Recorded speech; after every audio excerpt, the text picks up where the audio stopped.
I'm Greg Hunter. This is the weekly news wrap-up for Friday, April 25th, 2014, coming to you from a farm in Missouri. Got a crop report for you, a small one at the end of this newscast, but the top story, the Ukraine crisis. Last week I said, hey, there was a deal reached between the EU, U.S., Russia, and Ukraine. The government that was installed by a coup. At least we'll have a extremely temporarily, good news. Maybe we'll have a good Easter Sunday. We didn't. Bloodshed. No deal. And now the Ukrainian government that is installed there now says that it's going to restart its anti-terror campaign. Of course, the Russian Foreign Minister Sergey Lavrov says that this is a criminal act. This is criminal. You are basically legalizing violence against your own citizens. And Russia has said, from Putin to Lavrov, they will act if Russians are attacked in eastern Ukraine. Now, we have Russia right now with war games going on the eastern Ukrainian border, and surprise, the U.S. also has its own war games. U.S. troops are landing in Poland and other countries like Latvia and Estonia, and places like that, Lithuania. Some of those countries are on the border of Russia, some of them are on the border. Poland's on the border of Belarus and Ukraine, and they're ratcheting up war games with U.S. troops. Now, it's not a lot, only 600, but still 600 people that we sent over to that part of the world. Isn't that funny? We don't have 600 people we can send to our own southern border, but we have people we can send like that to, Poland and Latvia, Estonia, places like that. Well, as if this isn't ratcheting things up enough, we had a couple of Russian bombers test the waters in and around the UK and also Belgium. Belgium scrambled fighters, the UK scrambled fighters. They were international airspace, but was that just a little test? Was that sending a message from Russia with love to the UK and to the West that, we're going to send our bombers over there? Nothing happened. There were no incidences, but still a test, a message, something is going on. It's just increasing the tensions, and as if tensions aren't increased enough. Here we have now the United States talking about more sanctions. Now, you already got Russia and China, Brazil, India, and many other countries getting away from the dollar. Even Japan has cashed in $90 billion worth of Treasury bonds. I don't think they're trying to make a statement. They just think they just need the cash. But as if we don't have enough ratcheting up of the situation, more sanctions. And this time, there's talk of going after Vladimir Putin's personal $40 billion fortune. Some of this money reportedly is held in Swiss bank accounts. Vladimir Putin, his answer to that, the possibility of that happening is, the West can cut off their nose to spite their face, his quote. Can cut off their noses to spite their face. Sounds like he's got a plan B if they go after his personal wealth. There is no doubt about it. Russia is doing away with the dollar in foreign trade, as well as many other countries. And now there's just this quiet movement to get out of the dollar. When does the quiet movement become a loud stampede to get out of the dollar?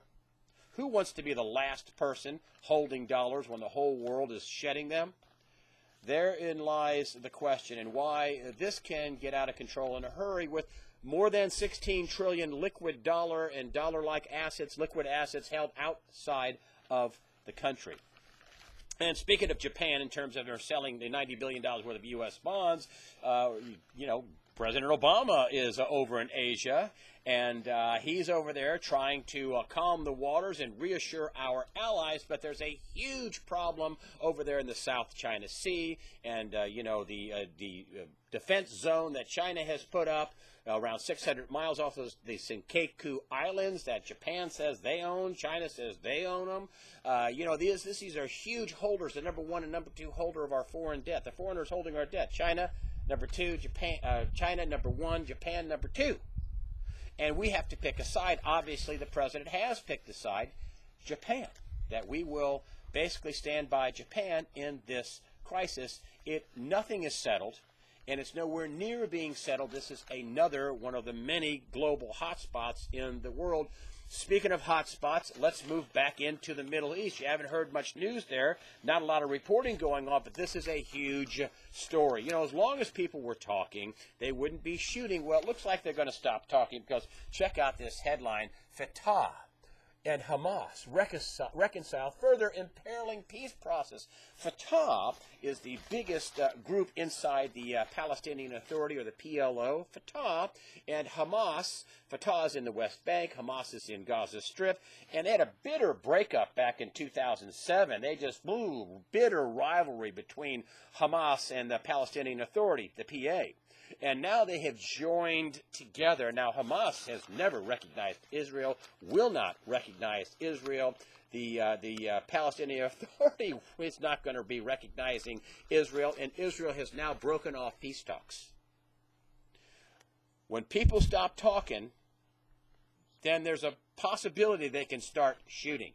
Keep an eye on the Middle East. This is a boiling cauldron over there between Hamas, now joined with the Palestinian Authority, and Israel, and now they've broken off all peace talks. Couple that with another hot spot not very far away in Syria, and now there are new reports of Assad dropping barrel bombs with chemical weapons on the al-Qaeda-backed rebels. The Assad regime says, nope, that's not us. We didn't do it. They have made false claims before. The rebels say, oh no, we have proof. You did it. You've been using chemical weapons. Of course, you know, there's a red line in the, we drew a red line which moved and changed colors to pink and green and whatever. But they're asking for the United Nations to come in and investigate. The Syrian conflict is raging on with no end in sight anywhere. So there are many hotspots in Ukraine, Syria, Israel, Hamas, Palestinians, China, Japan. There's lots of wars and rumors of wars around the globe. Those are just some of the bigger ones that I'm covering.